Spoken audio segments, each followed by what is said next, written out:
parce que j'en entends encore. Peut-être, Suzy, toi, tu as la main sur la capacité à fermer les micros, mais... Ouais, je vais essayer de vérifier ça en même temps. Merci pour le rappel de l'enregistrement. Oui.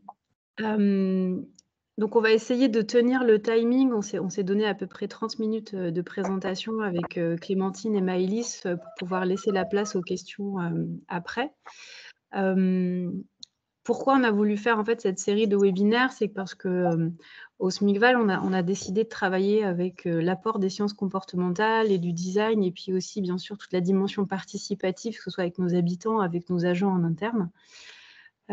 Et ça nous semblait important en fait de faire un retour d'expérience sur l'utilisation de ces méthodes innovantes, parce que voilà, on est dans le secteur de l'innovation, on avance un peu à tâtons sur ces sujets-là.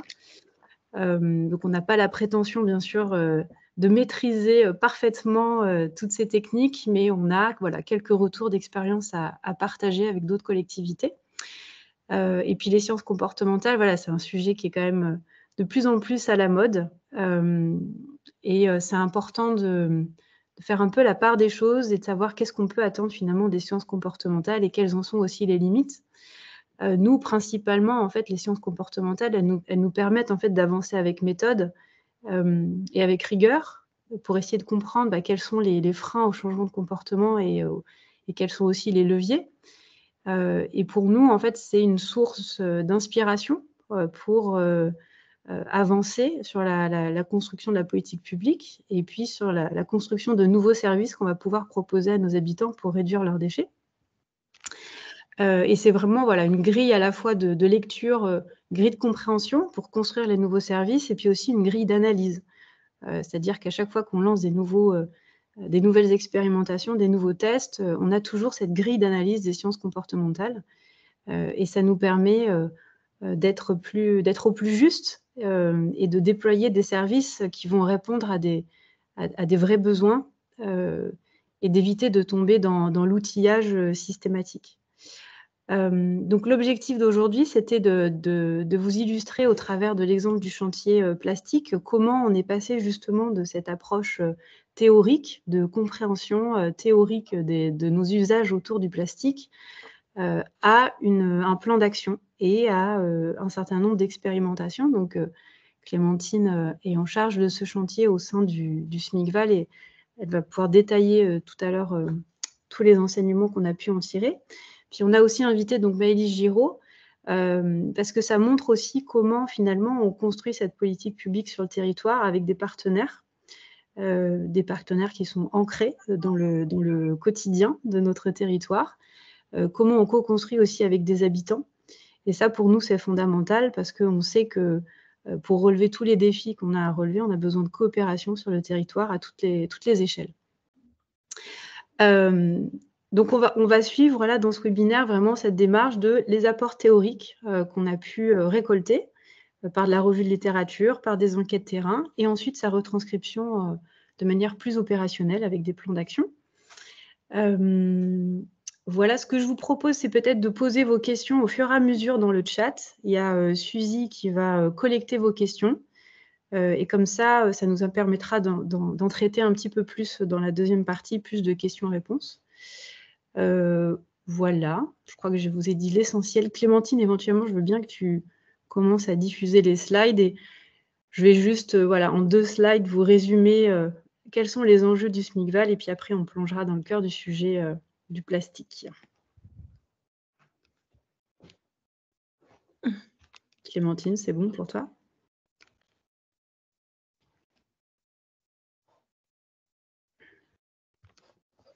Voilà, peut-être juste vous rappeler que le SMICVAL, on a un syndicat de collecte et de traitement des déchets. On couvre tout le territoire du Libournais et de la Haute-Gironde.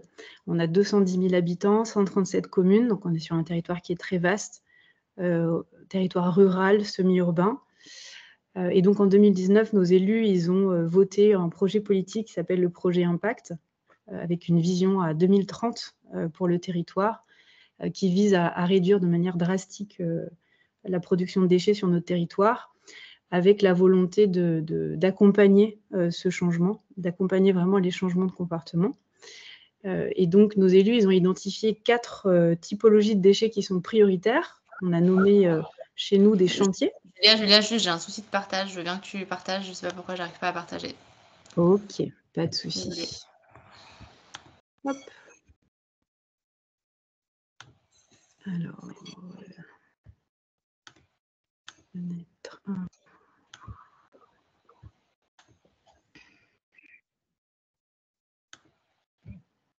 Super.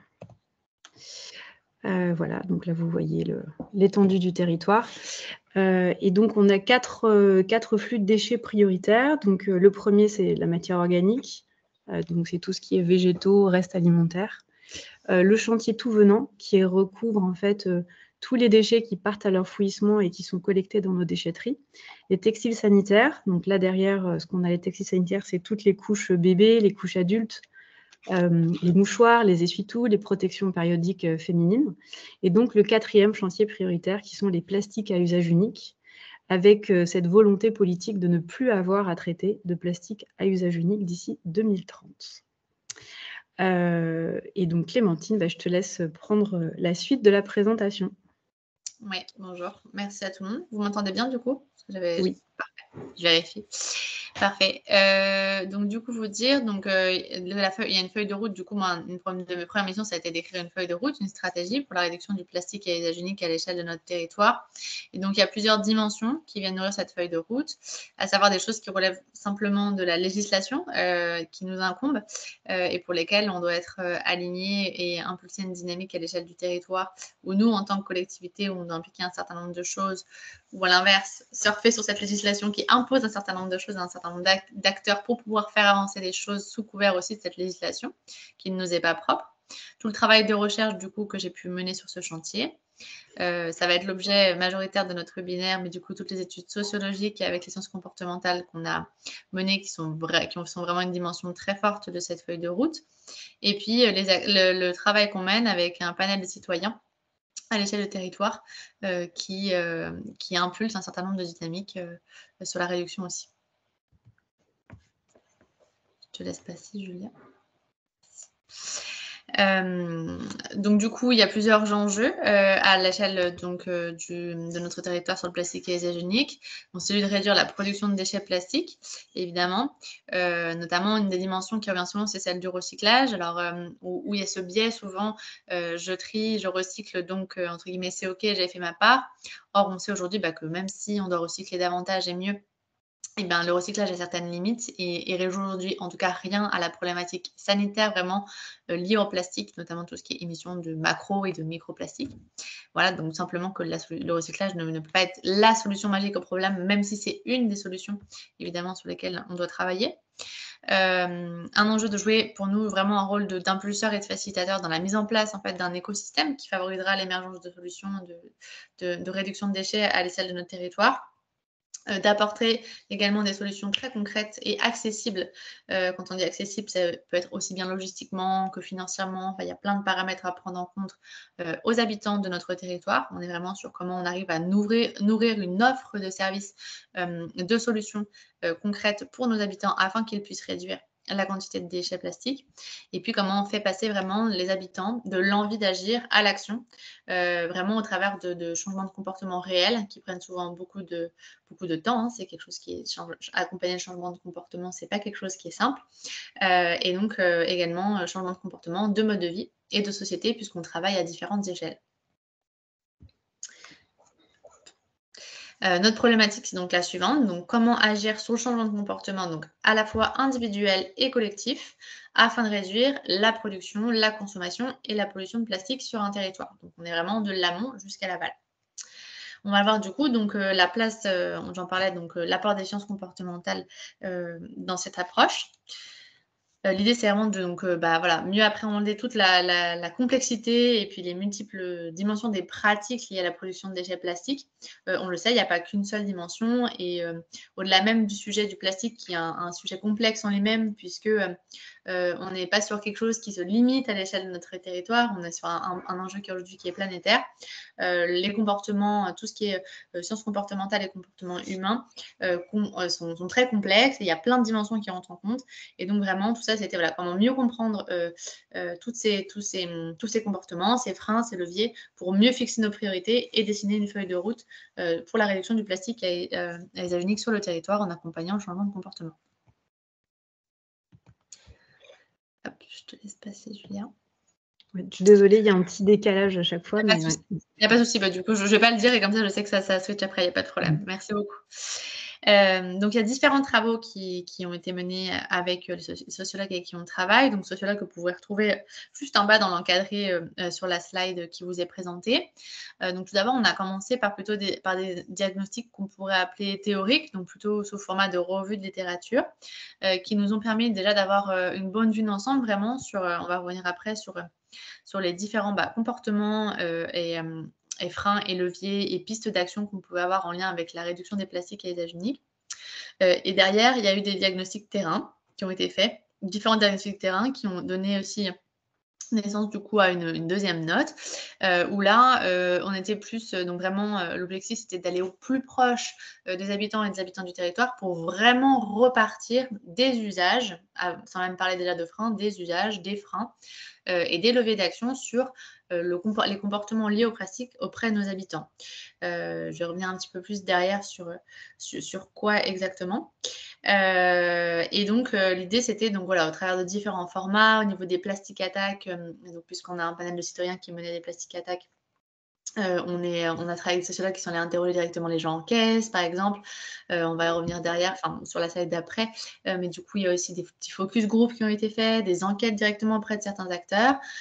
Et aussi, donc sur l'année 2023, là, on a mené 2 consultations, du coup, en lien avec différentes thématiques de réduction des plastiques à usage unique, à savoir du coup le vrac, la consigne, l'eau, la réduction aussi versus la perception du recyclage qu'on peut avoir pour aller chercher, creuser un certain nombre de points. Et donc, tous ces travaux menés ensemble ont donné lieu à la fin, du coup, à la création d'un livret de valorisation, justement, des travaux qui avaient été menés, afin de pouvoir diffuser, du coup, les enseignements clés qu'on avait eus. Et ça a été fait également sur d'autres dimensions, du coup, de réduction des déchets, à savoir les biodéchets, tout ce qui est en lien aussi avec la mobilisation, les tontes et les déchets verts, et le réemploi.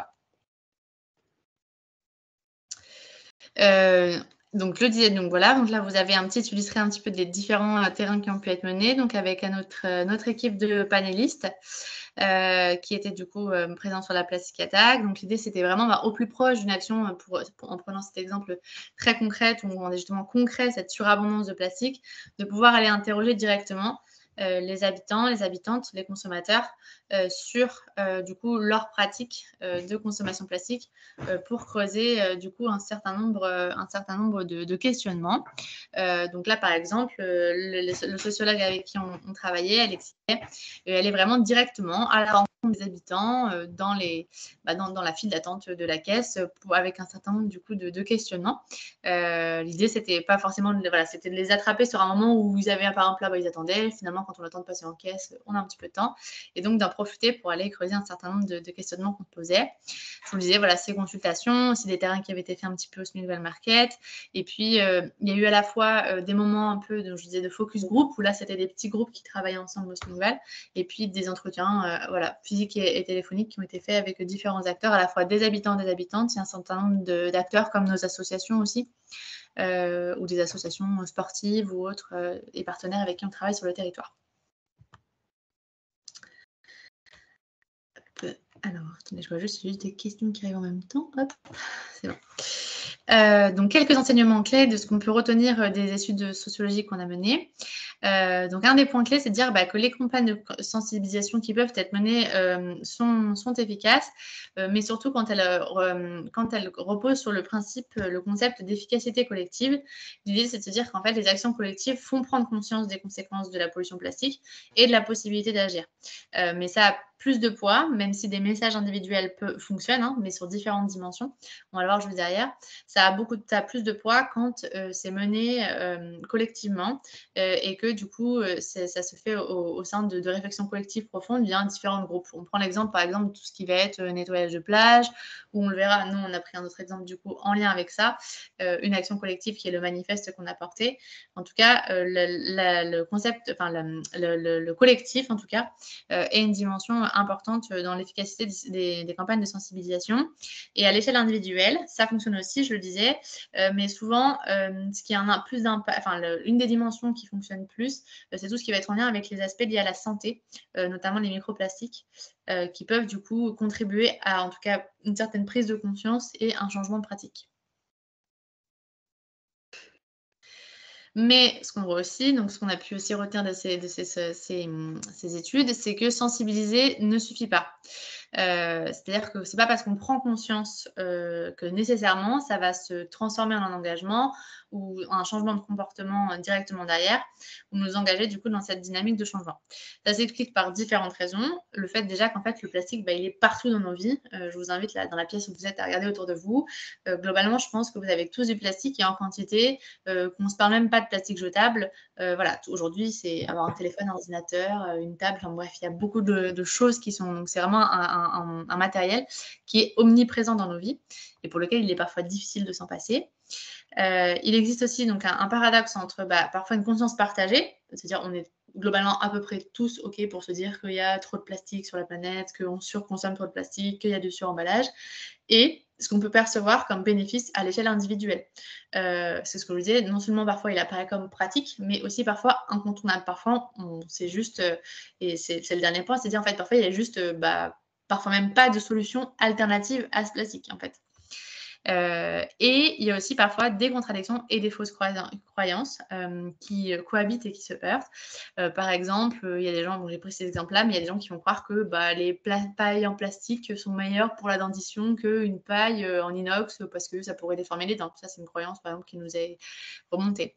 Ou notamment, on pense au Covid, on l'a tous entendu.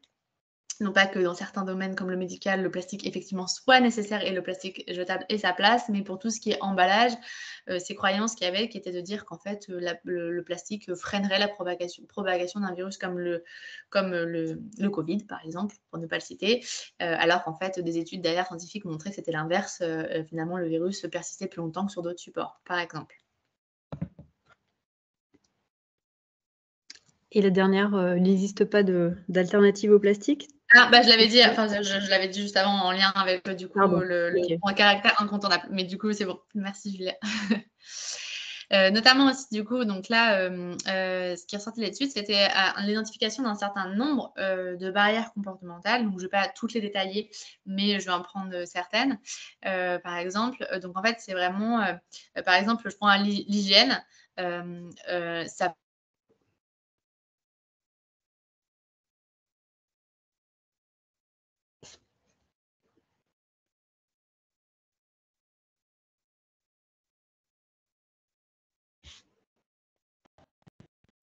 Clémentine, est-ce Oui. que tu nous entends? Est-ce que c'est moi qui... Ah, Non. ça a Non, coupé. moi non plus, je n'entends plus. Vous me voyez? Oui, te c'est voit, bon, tu es ça était revenu. Ah, ok. C'était très bizarre. Je vous ai perdu l'espace d'un instant. Également le prix, par exemple, je disais. Donc, souvent, un produit emballé est parfois moins cher qu'un produit en plastique. Ça, aujourd'hui, c'est un fait.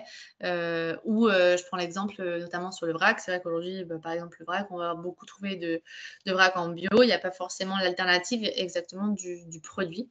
Du coup, que par exemple, si on achète ses pâtes, je sais pas, top budget, bref, ils ont une marque bien particulière, elle n'existe pas forcément. Donc, d'où le lien avec, par exemple, la barrière comportementale, liée à la disponibilité.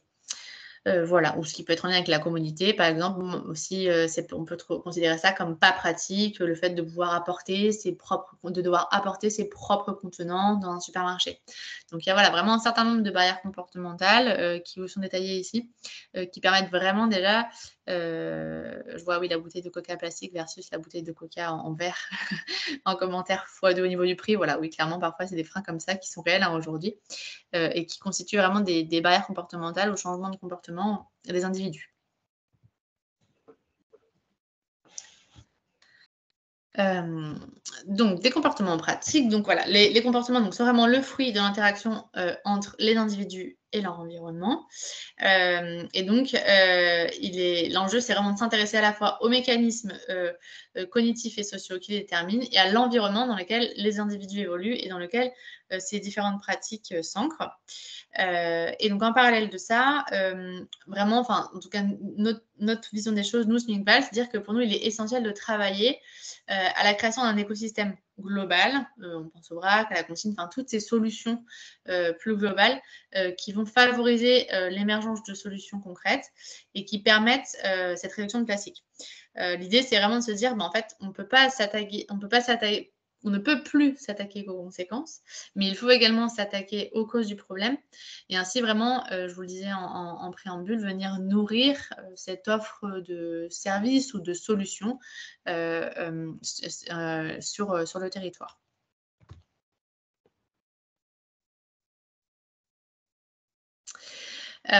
Donc, quels sont les apports des sciences comportementales donc dans l'appropriation des politiques publiques de manière plus transverse? Donc, elles ont trois grands atouts, on va dire.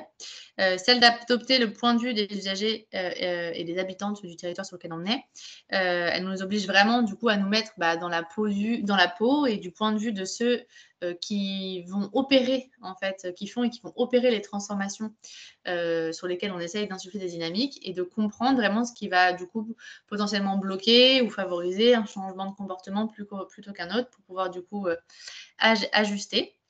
C'est également un véritable atout méthodologique, c'est-à-dire qu'elles permettent d'aborder le terrain de façon organisée, de façon méthodologique et en venant tester vraiment très concrètement au plus proche des habitants et des habitantes d'un territoire des hypothèses et du coup en évitant un peu les raccourcis, on pourrait dire, de prendre trop vite des raccourcis sur un certain nombre parfois d'idées préconçues ou d'apports, enfin même de choses théoriques en fait qu'on n'aurait pas testées. Et ça permet du coup de mettre en place des plans d'action plus efficaces et plus justes, car plus adaptés en s'appuyant vraiment sur le changement de comportement qu'on veut opérer. Donc tous ces travaux qui ont été menés avec les différents sociologues, donc sur lesquels j'ai donné un aperçu, puisque c'est vraiment très riche et on pourrait vraiment y passer très longtemps, nous ont vraiment permis sur le chantier plastique soit de conforter des choses qu'on avait déjà identifiées, soit vraiment d'enrichir des pistes d'action qui avaient été posées et d'ajouter un certain nombre de nouvelles pistes d'action à la feuille de route de réduction des plastiques et usages uniques. Donc, feuille de route qui peut se résumer en 4 grands axes stratégiques avec différents champs d'action que je ne détaillerai pas aujourd'hui parce qu'on n'a pas le temps, mais que je vais vous montrer après en zoomant directement sur 2 grandes actions. Donc, si on résume, c'est à la fois mener des actions de lobbying. Je pense qu'il y a un micro ouvert. Mener des actions de lobbying au niveau national pour contraindre les metteurs sur le marché et répondre à des attentes des citoyens et des citoyennes. Je vous le disais, on le sait, le plastique, c'est pas une problématique locale et donc ça nécessite à la fois d'agir au niveau national et au niveau local. On sait que c'est un chantier qui est compliqué, qui n'est pas simple et qui nécessite d'agir à différents niveaux. Développer des alternatives au plastique à usage unique sur des secteurs bien spécifiques, impulser en tout cas cette dynamique et faciliter leur accès aux habitants et aux habitants du territoire. Désacraliser l'usage du plastique à usage unique et du recyclage, je vous le disais en préambule, et comment également on valorise tous les acteurs qui se passent de ce plastique à usage unique et on les rend accessibles du coup aux habitants. Voilà, très rapidement, et après je vais zoomer directement parce que je vois le timing qui déroule, mais je pense que je suis encore à peu près bonne pour l'instant. Donc on a 5 grands champs d'action avec plein de petits sous-champs d'action, pardon, j'ai du mal à le dire celui-là, que vous pouvez voir.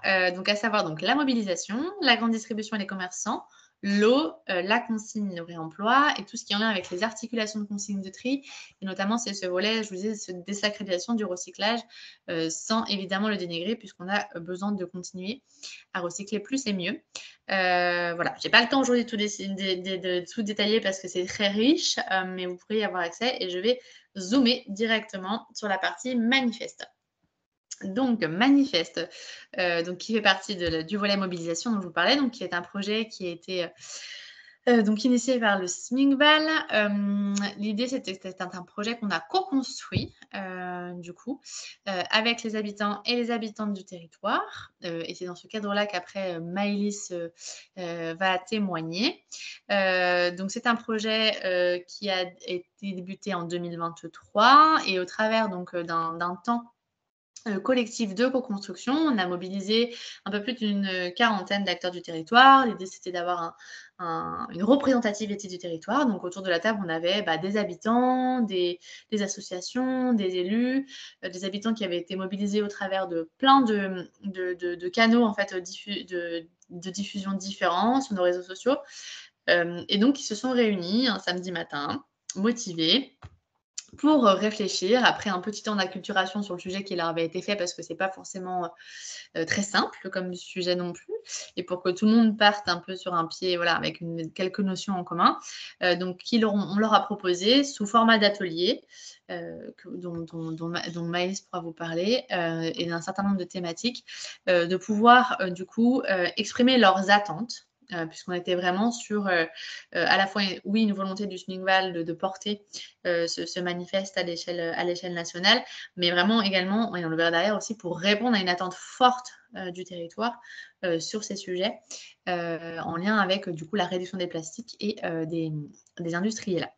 Donc on leur a proposé du coup voilà d'exprimer au travers de divers ateliers du coup leurs attentes, clairement. Que voulez-vous demander à ces acteurs et derrière, il y a eu un temps de mise en commun et de restitution. On avait aussi du coup on les a appelés nos éclaireurs, mais du coup c'était Zero Waste Europe qui était avec nous ce matin-là, Robert Dir, un acteur de la consigne, et puis Zero Waste Bordeaux, qui était là aussi voilà, pour pouvoir aussi expliquer ce qui, comment dire, au moment de la restitution, notamment, il y avait énormément de choses. On arrivait avec 90 idées, je crois, différentes. Donc, on ne pouvait pas mettre 90 idées dans un manifeste.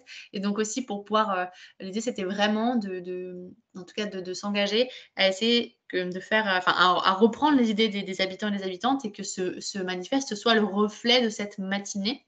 Et donc, de pouvoir peut-être commencer à faire un premier tri avec ces éclaireurs qui, eux, avaient une expertise autre encore que celle que nous, SMICVAL, on peut avoir par rapport aux habitants.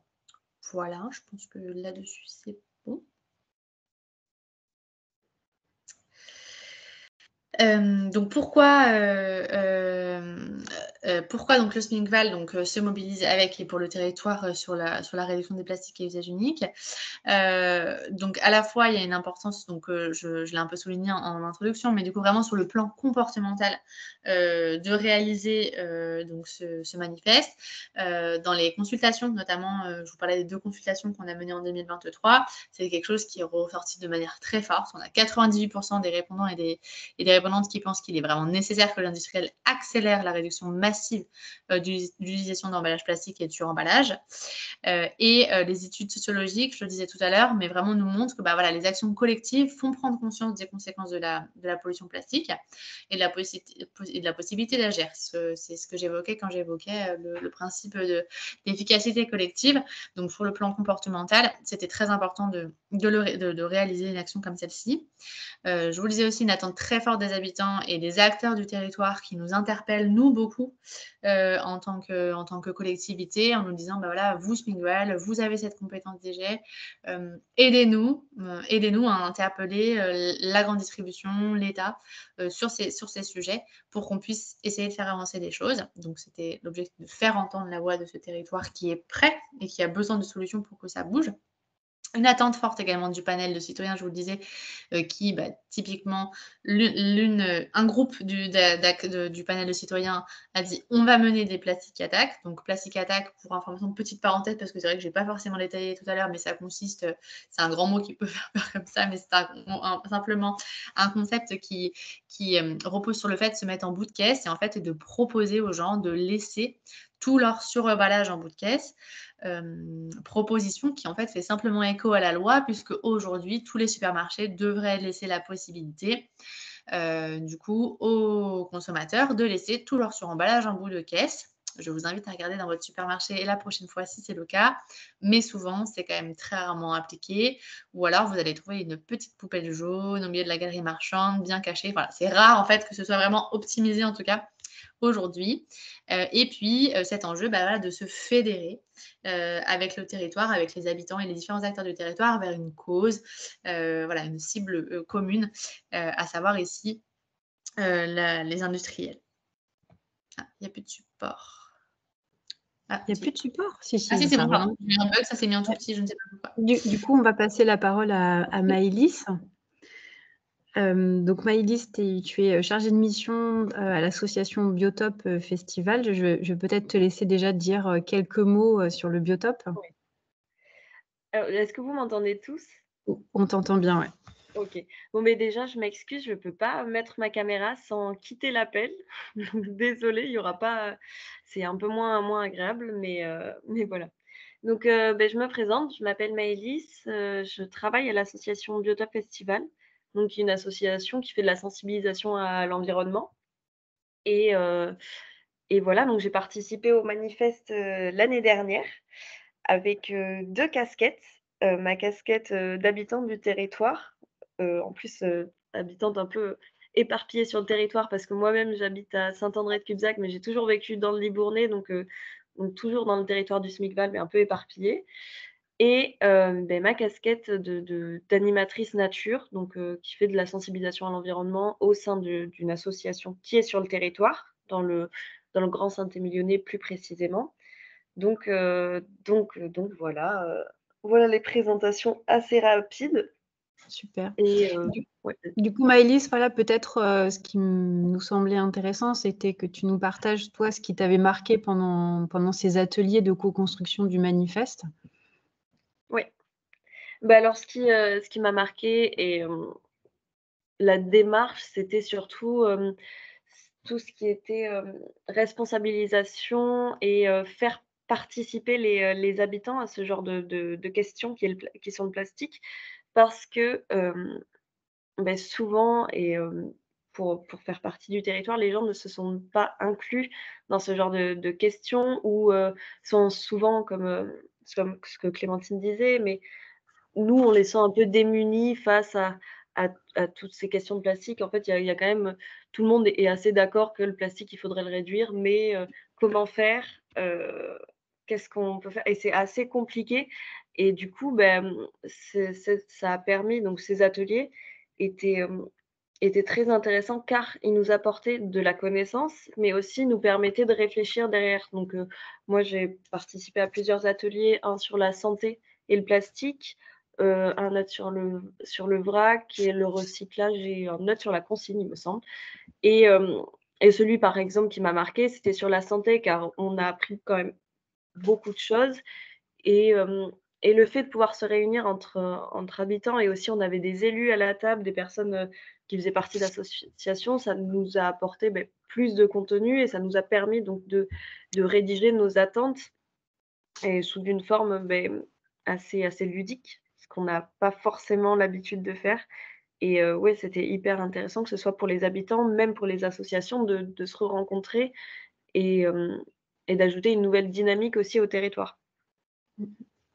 En fait, pour compléter ce qu'a pu dire Clémentine tout à l'heure, c'est-à-dire qu'avec le manifeste, on est sorti de la sensibilisation classique avec une information descendante et finalement, on a mis tous les participants dans une posture de participation active et d'une certaine manière, une capacité aussi à retrouver un peu du pouvoir d'agir, même si je pense que les participants étaient assez lucides sur l'impact potentiel de ce manifeste. C'est une tentative de faire bouger les lignes, mais on sait très bien que on ne va pas faire bouger tout le secteur de l'agroalimentaire avec notre manifeste. Ceci dit, c'est le début d'une mobilisation. Et ce qui est intéressant, c'est de voir aussi comment les structures se sont appropriées l'objet en lui-même une fois qu'il a été diffusé. Et donc au Biotop Festival, voilà comment vous vous êtes approprié le manifeste une fois qu'il a été mis en page, qu'il y a eu toute cette campagne de com qui a été créée.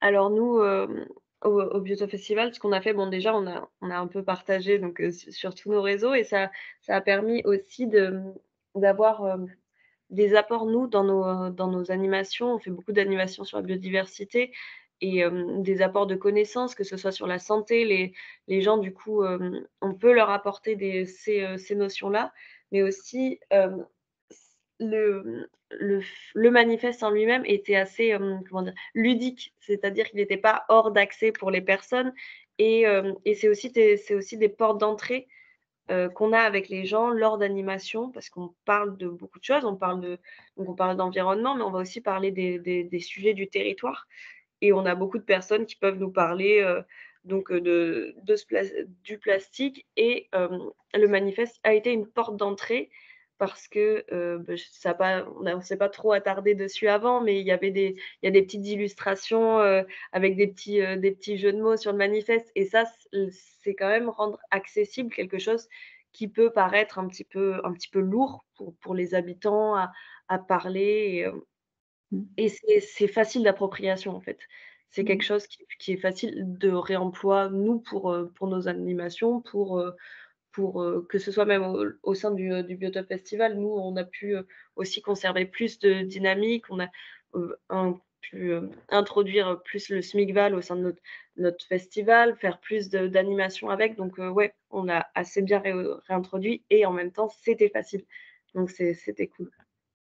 Ça oui, ça le côté, ludique en fait, ça a vraiment été un parti pris, hein, de notre service communication. Hem et il y a d'autres sujets, voilà, on est sur des sujets qui sont extrêmement lourds, où on pourrait être dans une approche très culpabilisante et ça aussi, c'est un enseignement des sciences comportementales, hein, de se dire comment on aborde ces sujets de manière, légère et là, en l'occurrence, sur le plastique, voilà, le service communication a vraiment pu s'amuser pour faire, une campagne qui était, décalée, et qui, attirait l'attention. Bon, Maëlys, merci beaucoup. Je vois l'heure qui déroule, donc peut-être ce que je propose, c'est qu'on passe à la suite sur l'exemple du marché plastique, zéro Oui, tout plastique à plutôt. fait. Oui, oui, de toute façon, les supports, vous les aurez. La suite, c'était de vous dire un peu le contenu de ce manifeste. Comme ça, vous pourrez voir aussi les supports assez ludiques dont vous parlez, Julien. Et puis de vous dire où on en était, où en gros, on est dans une phase où on cherche à déposer, du coup, maintenant, ce manifeste. Deuxième, du coup, exemple effectivement d'action, zoom sur une action du coup du chantier plastique, qui est une action d'actualité, à savoir mon marché zéro plastique. Donc là, l'idée, c'est d'aller du coup expérimenter le réemploi de contenants alimentaires du coup, sur l'un, pour commencer, des marchés du territoire. Donc on va commencer à Saint-Trinette-du-Zac, et donc en mettant à disposition des habitants et des habitantes du territoire un contenant alimentaire réutilisable. Ils en ont 3 au choix. J'ai des contre, un engagement alors, qui est moral, hein, mais du coup à participer, à un retour à utiliser déjà ces contenants pendant la phase d'expérimentation, et on l'espère plus longtemps, et à nous faire un retour via un questionnaire, un retour d'expérience qui leur sera du coup proposé et on va lancer ça du coup le 9 mars. Pourquoi pourquoi les marchés et pourquoi cette expérimentation? Parce que du coup, les travaux qu'on a menés, notamment donc avec les chercheurs, mettent vraiment en avant, les marchés comme un lieu d'expérimentation propice, en tout cas potentiel, à la réduction des plastiques à usage unique, notamment sur le sujet de la consigne. Il nous disait que voilà, les petits commerçants et les producteurs sur les marchés ont une relation de confiance qui peut permettre en fait le co-développement et la mise en place d'expérimentations d'alternatives au plastique. Et dans les pistes d'action qui avaient été alors, on me demande les 3 contenants, pardon, je vois en direct, donc je réponds, je fais une parenthèse. Sur les 3 contenants qui sont proposés, on va retrouver la classique boîte Tupperware de 2 tailles différentes, les bivraps, donc qui sont pour ceux, je ne sais pas si vous connaissez, mais les tissus imbibés de cire d'abeille qu'on peut utiliser pour tout ce qui est fromage à la coupe, par exemple, ce genre de choses, et les sacs à vrac. Mais je vais revenir un petit peu, je crois, derrière dessus. Et donc je disais pour revenir du coup sur, les travaux menés avec les chercheurs, il y avait notamment plusieurs pistes d'action qui ressortaient des travaux qui étaient menés, pardon. À savoir donc l'expérimentation de consignes sur le marché ou un stand, SMICVAL du type, vous avez oublié votre contenant, on vous le fournit, ou faire basculer un marché, en mode zéro plastique. Et donc, cette expérimentation, elle est à la croisée notamment de tous ces apports des sciences comportementales. L'enjeu également donc de mobiliser et de créer une véritable communauté d'habitants pour nous du coup enclins à participer à cette expérimentation et mobilisables par la suite. Et je vous le disais, du coup, ce qu'on leur demande, c'est déjà, il faut qu'ils habitent notre territoire, ça c'est une des conditions pour pouvoir participer, et puis de s'engager à utiliser les contenants et à nous faire un retour d'expérience sur leur utilisation. L'objectif, c'est également de lever un certain nombre de freins liés au réemploi, avant même de se parler de consignes, puisque cette première phase, notamment d'expérimentation, va nous permettre d'identifier, de savoir si on aura besoin ou pas de passer par de la consigne. C'est pas nécessaire. Peut-être que la dynamique de réemploi d'impulser se suffira elle-même. Mais avant même de se parler de freins liés à la consigne, il faut qu'il y ait des freins et des leviers liés au réemploi, on le sait, qu'il faut pouvoir lever à la fois du côté des commerçants et à la fois du côté des habitants. Ça nous permettra également d'évaluer le taux de retour des contenants, donc ça auprès notamment des commerçants avec qui on a travaillé en amont de l'expérimentation, avec qui on travaillera pendant et après l'expérimentation, et donc de savoir par rapport à avant finalement quelle est la part de contenants réemployables qui est utilisée sur leur stand. Objectif aussi également de mobiliser et d'embarquer les commerçants en leur prouvant notamment que les habitants sont prêts à évoluer vers ces changements de comportement et très probablement, en tout cas on l'espère, plus près que ce qu'ils peuvent parfois l'imaginer. Je vous le disais, évaluer la nécessité ou non de basculer vers un système de consigne et puis de pouvoir poser une première pierre vers le développement d'un écosystème donc en lien avec le réemploi et la consigne à terme sur l'ensemble du territoire. Également, donc, cette expérimentation s'inscrit dans une dynamique plus globale en lien avec un autre programme sur lequel on travaille sur le chantier plastique qui est Mon Commerçant Zéro Déchet. Et donc, l'idée, c'est d'amorcer du coup une réflexion aussi globale dans cette première phase avec les commerçants sur du coup leurs déchets, le potentiel de réduction et d'aller plus loin avec eux derrière. Objectif 3 à 4 marchés sur 2024, puis essaimage, on l'espère, sur le territoire. Et à terme, on a un objectif de réduction des tonnages et de volume plastique qui s'inscrit pleinement du coup dans la stratégie posée sur la feuille de route en lien avec la réduction des plastiques sur le territoire. Voilà. Super. Merci beaucoup Clémentine. Ce que je vous propose, c'est qu'on passe au temps de questions-réponses. Donc, je ne sais pas si Suzy, tu as repéré déjà des questions qu'il fallait traiter dans le fil de discussion. Alors, on a une première question d'Aurélie sur qu'y a-t-il dans les livrets de valorisation? Comment est-ce qu'ils ont été diffusés? Alors, sur les livrets de valorisation, donc en fait, à chaque fois, on a essayé donc par thématique d'avoir toute une partie qui faisait un peu la synthèse des apports sur des revues de littérature. Donc là, c'est de la partie, par exemple, le joli tableau avec les 12 barrières comportementales, voilà, se retrouve dans le livret de valorisation. Et après, on a aussi toute une partie qui est plus sur des zooms, soit sur des projets, soit sur des plans d'action qu'on a pu mettre en place. Et à chaque fois, on a des interviews soit de nos chercheurs, soit des interviews de chargés de mission. Donc, ce que je vais faire, c'est que je vais vous partager le lien, en fait, vers un article qui a été publié donc, sur le blog du SMICVAL, où là, vous pouvez télécharger tous les livrets de valorisation. Et en fait, ces livrets, pour compléter, on les partage à nos différents partenaires lors de rendez-vous. Donc, il y a un essaimage qui se fait de cette manière. Ces webinaires aussi, c'était l'occasion de les partager. Voilà, à peu près comment ils sont diffusés. On pourra aussi peut-être le mettre dans le mail avec le lien Bien sûr. Voilà, du webinaire enregistré, plus les liens d'accès aux documents. Ensuite, il y a une autre question sur les possibilités de collaboration avec les incubateurs qui œuvrent dans l'économie circulaire et la technologie verte de l'Afrique. Grande question. Alors là, oui. Alors, je faudrait peut-être repréciser un peu la demande. C'est ce que j'allais dire. Si la personne qui a posé la question veut préciser un peu à l'oral, c'est possible. Si la personne est toujours là. Ah, oui, peut-être que la personne est partie. Ok. Bon, en tout cas, là, comme ça, c'est un peu trop large. Comment mesurer Ensuite, il y a des questions, enfin, c'est pas vraiment des questions, mais demande de clarification sur la méthode pour désacraliser l'usage du plastique jetable. Donc peut-être revenir sur la méthode qui a été, parce que c'est vrai qu'on allait assez vite. Peut-être que c'était pas très.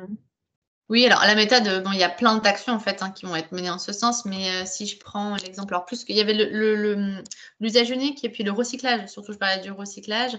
Ce que j'expliquais en préambule, c'est que très souvent, dans la tête de nombreux habitants, habitantes qui sont consommateurs, voilà, il y a ce biais très souvent de j'ai trié, donc j'ai fait ma part, c'est OK. Et cette croyance ou fausse, enfin voilà, qui est de dire bah de toute façon, tout est recyclé aussi, ou aujourd'hui, il faut savoir aussi qu'à partir du 1er janvier, depuis le 1er janvier, on est passé ce qu'on appelle en extension de consigne de tri. Donc, en fait, que tous les emballages plastiques se mettent dans le même bac, donc ce tri, ce qui est très bien. Ça a pour objectif d'augmenter, finalement, de réduire notamment, le pourquoi ça a été fait en tout cas, c'est le propos, c'est de dire qu'on va réduire les erreurs de tri, qu'on va capter plus de tonnage qu'on n'arrivait pas à capter avant, etc., et développer effectivement certaines filières de recyclage. Mais dans les faits, il est faux que tout ne sera pas recyclé. Il y a une partie de ça qui, selon les territoires, part soit en CSR, en combustible, soit qui est enfoui, ça dépend des méthodologies. Ce qui ne veut pas dire pour autant, et c'est ce dont je parlais, il ne faut pas désengager de se dire « Ah bon, en fait, trier ne sert à rien ». Donc en fait, c'est un peu ce fil rouge où aujourd'hui, il y a une attente très forte des habitants et des habitantes sur ce que nous, on appelle, et on a prévu notamment cette année de réaliser une campagne de communication en ce sens-là, sur l'envers du décor des déchets, c'est-à-dire en fait, que deviennent réellement, parce que bon, il y a de l'information et de la désinformation de partout, donc que deviennent réellement les déchets que je trie, pourquoi il est important de continuer à trier, mais par contre, pourquoi ce n'est pas la solution et ça ne sera jamais la solution à la problématique du plastique. On le voit, on a commencé à trier, ça fait plus de 30 ans maintenant. Aujourd'hui, les taux de recyclage à l'échelle de la France avoisinent doucement les 30%, sur le plastique en tout cas. Donc, c'est une solution parmi tant d'autres, mais ça ne pourra pas résoudre la problématique liée au plastique et surtout le volet sanitaire. Et donc, au travers d'actions de communication et d'autres actions de sensibilisation qu'on peut mener au SMICVAL, en tout cas, il y a cette campagne là, sur laquelle on travaille, qui sera une campagne importante et c'est la première fois, je pense, qu'on aura une campagne d'ampleur, en tout cas, sur ce sujet. C'est-à-dire comment on marche sur ce fil rouge, puisqu'on n'est pas là pour désengager l'habitant dans son geste de tri, mais comment on marche sur ce fil rouge pour expliquer la pertinence du geste de tri, mais pourquoi, en tout cas, ce geste de tri n'est pas suffisant, en tout cas, aujourd'hui. Et déjà, d'expliquer aux habitants quelles actions ils peuvent, eux, mettre en place à leur niveau et ce que nous, on leur propose à l'échelle du territoire. Je ne sais pas si c'est plus clair. Après, pour compléter peut-être, Clémentine, là-dessus, on est parfois aussi sur des détails, par exemple sur nos bornes d'apport volontaire, par exemple sur la borne du tri. On a écrit emballage et on n'a pas écrit recyclable, alors qu'il y a d'autres syndicats en France qui vont écrire recyclable. Donc, ça paraît un détail, mais c'est important. On est aussi dans un discours de transparence avec les habitants. Donc là, en ce moment, on fait des permanences sur le terrain. Et Clémentine, j'ai le souvenir que tu avais formé aussi tous nos agents en interne au moment des extensions de consignes de tri, où tu leur as bien expliqué ce qui était recyclable et ce qui ne l'était pas. Et parfois aussi ce qui est recyclable, mais qui n'est pas recyclé aujourd'hui, simplement parce que la filière n'existe pas. Donc, désacraliser le recyclage, ça commence déjà aussi par l'interne, que les agents aient le bon niveau d'information et qu'ils soient en capacité de transmettre cette information lors de sessions de one-to-one, de conseils à l'habitant. Et puis après, bien sûr, voilà, la campagne de com qui va arriver, qui est une grosse étape pour nous dans ce travail de désacralisation. Alors après, qu'est-ce qu'on avait d'autre comme question? Alors, on avait une question sur l'impact et l'engagement des citoyens. Comment est-ce que vous arrivez à mesurer cet engagement? Est-ce que vous avez essayé un peu de mesurer l'impact et si oui, comment? Alors, ouais, pour être honnête, on en est au début de cette évaluation d'impact. L'impact sur les changements de comportement, en fait, on est en train de mettre justement en place la mesure de ces indicateurs. Je pense notamment, voilà, on a cette année sur le chantier matière organique, on a lancé des formations à l'éco-jardinage.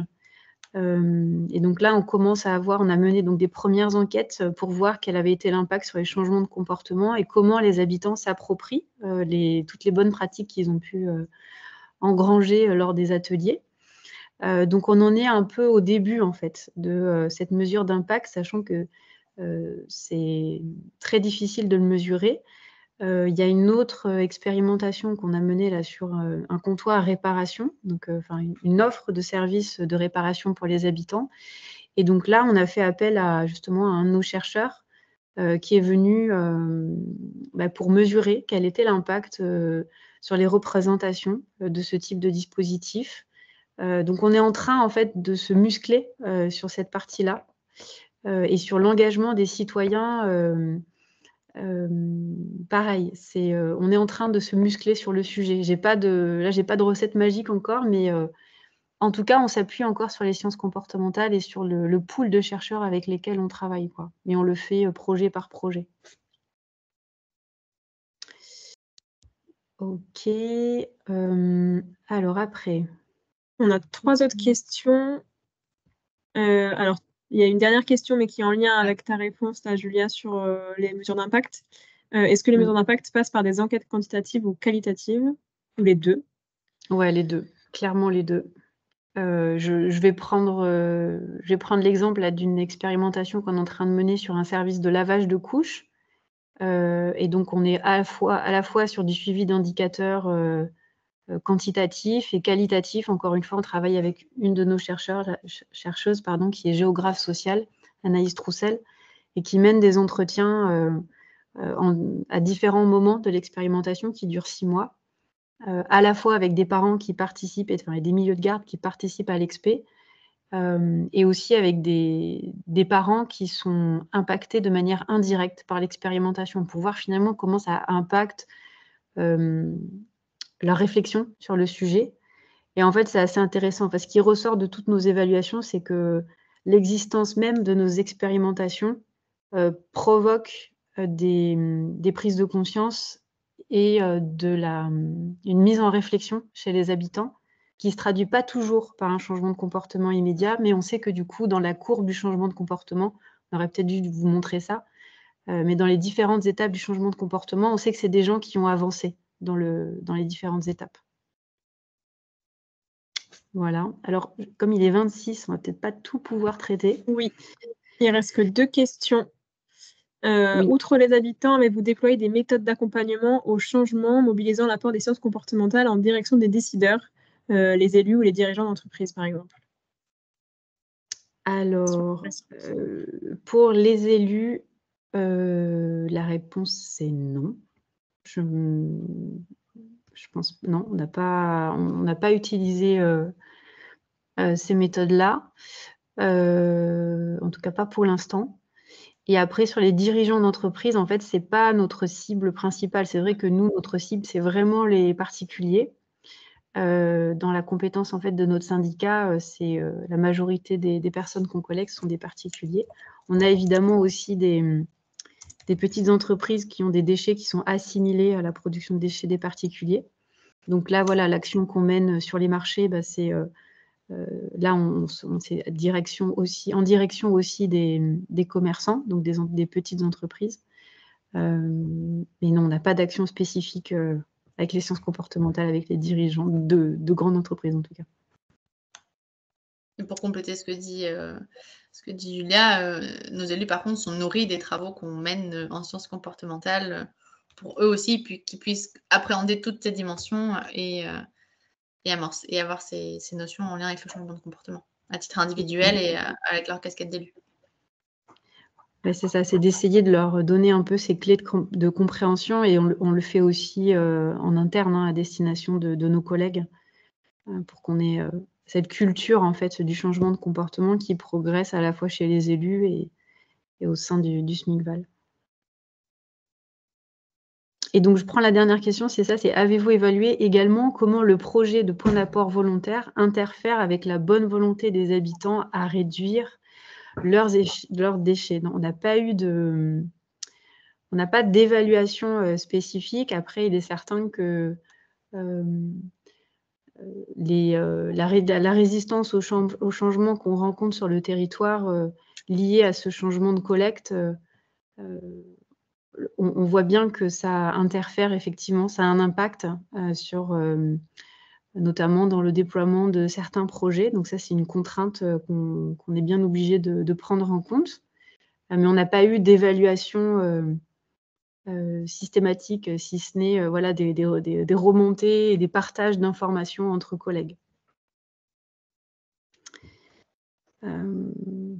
Voilà. Bon, il est 29. Suzy, on tient le timing à fond. Je voulais juste vous partager les dates des prochains webinaires ainsi que le contenu. Alors, je vais juste m'appuyer sur le support, ce sera plus simple. Tac, tac. Donc, les prochaines dates, on se retrouve le 7 mars où en fait, on va faire le zoom sur vraiment l'utilisation des sciences comportementales pour mobiliser autour de ce sujet. Et on va s'appuyer sur l'exemple du programme Ma Commune Zero Waste. Donc, ça sera en présence d'une commune qui est très engagée sur le territoire, c'est la commune de La Ruscade, ainsi que d'un acteur associatif qui est très engagé avec nous, c'est Happy Vert. Le 4 avril, on parlera plus du pouvoir de l'influence sociale. Et là, on s'appuiera sur tout le travail qu'on mène sur le chantier textile sanitaire avec la construction de tout un réseau de partenaires santé et petite enfance sur le territoire qui deviennent vraiment nos premiers ambassadeurs de tous ces messages sur le chantier donc, textile sanitaire. Et le 17 mai, on organise un colloque toute une journée en fait, au SMICVAL pour pouvoir aborder toutes ces questions avec plein d'invités en fait, et d'autres territoires pour qu'on puisse mettre aussi en dialogue et en discussion tout ce qu'on essaye de mettre en place et ces chemins de traverse qu'on explore. Voilà. Et donc pareil, donc 7 mars et 4 avril, il faut s'inscrire en ligne sur le site, sur le wiki de la base. Et le 17 mai, pour l'instant, il n'y a pas encore de formulaire d'inscription. Merci pour ce rappel, Julia. Bon, merci beaucoup à toutes et tous. Et oui, donc les replays des webinaires seront accessibles par mail. On va vous les envoyer par mail à la suite. Et aussi, on les disposera sur le site internet du laboratoire à la base en accès libre. Super. Il y a juste une dernière question de Rachel Petit. Je ne sais pas si Julia, tu veux peut-être prendre son... Oui, oui, avec plaisir. Donc, quelle est la question sur les canaux de communication Alors, je vais peut-être le dire à l'oral, alors je me permets de prendre la parole. Bravo pour cette présentation très intéressante. Oui, la question, elle s'articule autour des canaux de communication parce qu'en fait, j'habite le territoire, j'habite à Libourne et j'admets que je n'ai pas eu écho de ces différentes campagnes. Alors, peut-être que c'était des questions de typologie, de communication ou d'action menée, mais en tout cas, en tant que utilisateur, moi, j'ai pas été touchée dans les panels. Donc, c'était cette question qui m'animait. Alors, sur nos canaux de communication, alors on a les canaux classiques, réseaux sociaux. Pour certaines campagnes, on peut faire de l'affichage aussi. Ça peut être publié aussi dans la presse locale. Et après, en fait, on mise beaucoup aussi sur la communication de proximité, comme on a tous nos agents qui sont sur le territoire. Donc, si je prends l'exemple du manifeste, il y a eu une communication de proximité qui a été faite par nos agents dans les pôles recyclage, donc déchetterie. Et puis après, on a toutes nos communications de proximité avec nos conseillers Néo-SMICVAL, alors pour le coup, qui ne sont pas sur votre partie du territoire, qui sont pour l'instant sur la première zone de déploiement de la nouvelle collecte. Et c'est aussi, l'enjeu, c'est aussi la raison pour laquelle on crée de plus en plus des réseaux de partenaires ultra spécialisés sur nos thématiques, parce que ce sont des relais de communication pour nous. Et après, ça, c'est un peu ce que vous dites, c'est l'écueil classique de comment faire pour que 100% des habitants soient au courant de tout ce qu'on fait, et on n'y arrive pas. Et je crois que malheureusement, aucun service de com n'a la recette miracle pour le faire. Oui, c'est très compliqué parce que je prends l'exemple pour moi sur ce que dit Julia, le manifeste, on avait même eu de la radio, enfin, c'était diffusé vraiment très largement et pour autant, c'est pas toujours parce qu'on multiplie les canaux de communication qu'on arrive à toucher tout le monde, quoi. Ok, non, mais en tout cas, c'est très intéressant. Merci pour cette présentation. Merci à vous. Bon après-midi à tout le monde. Merci pour votre écoute. Merci beaucoup, Clémentine et Julia, et Maëlys aussi, et merci à tout le monde. Merci. Bon Merci à vous. Merci à vous. Au revoir. Au revoir. Au revoir. Au revoir.